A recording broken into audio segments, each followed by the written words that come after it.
அனைவருக்கும் வணக்கம். இப்போ நீங்கள் பார்க்கக்கூடிய இந்த காளான் வந்து பார்த்திங்கன்னா, அந்த கோடை மழைக்கு என்னுடைய நண்பருடைய தோட்டத்தில் அழகாக முளைச்சிருக்குங்க. இது முதல்ல நாங்கள் சாப்பிட்றப்ப பயந்தோம். இது என்னடா இது, இந்த காளான் வந்துட்டு ஏதாவது விஷக்காலம் தான் தர போதும் அப்படின்னு சொல்லிட்டு. ஏன்னா சில நேரங்களில் இந்த பிரச்சனைலாம் இருக்கும் இல்லையா. அதனால் இந்த காளானை லைட்டாக பிச்சு சாப்பிட்டப்ப அந்த கசப்பு தன்மையெல்லாம் கிடையாது. ஒரு நார்மலான ஒரு லைட்டாக தோற்பு சுவை, அதுக்கப்புறம் வந்துட்டு நார்மலாக இருந்தது. ஒன்றும் பெருசாக கசப்போ இதெல்லாம் எதுவும் கிடையாது. அதனால் இதை சமைச்சு சாப்பிட்டப்ப நல்ல அற்புதமான ஒரு சுவை இந்த காளான். இதை ஆசான்கிட்ட கேட்டப்போ அவர் சொல்கிறது என்னென்னா, இது வந்துட்டு சிப்பி காளானுப்பா அப்படின்னு சொன்னார். ஆனால் இது பார்ப்பதுக்கு இந்த கொடை போல் இருக்கனால நாங்கள் அதை கொடை காளான் அப்படின்னு சொல்கிறது வழக்கம்.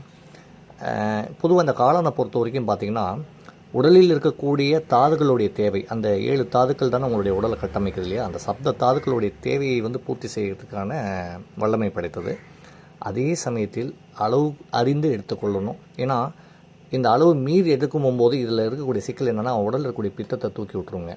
அப்போ என்னென்னா வாந்தி மயக்கம் ஏற்படுவதற்கான வாய்ப்பு உண்டு. அதனால் அளவறிந்து எடுத்துக்கணும், அது ரொம்ப முக்கியம். ஒரு அப்ராக்சிமேட்டாக சொல்கிறேன்னு வச்சுக்கலேன், ஒரு நபர் ஒரு 100லேருந்து ஒரு 120 கிராம் அந்த ரேஞ்சை எடுத்துக்கலாம். ஏற்கனவே உடலில் கொஞ்சம் பித்தம் அதிகமாக இருக்குது அப்படிங்கிற நபர்லாம் வந்து பார்த்திங்கன்னா கொஞ்சம் கவனமாக தான் அதை கையாளணும். இது உங்களுடைய இன்ஃபர்மேஷனுக்கு. நன்றி.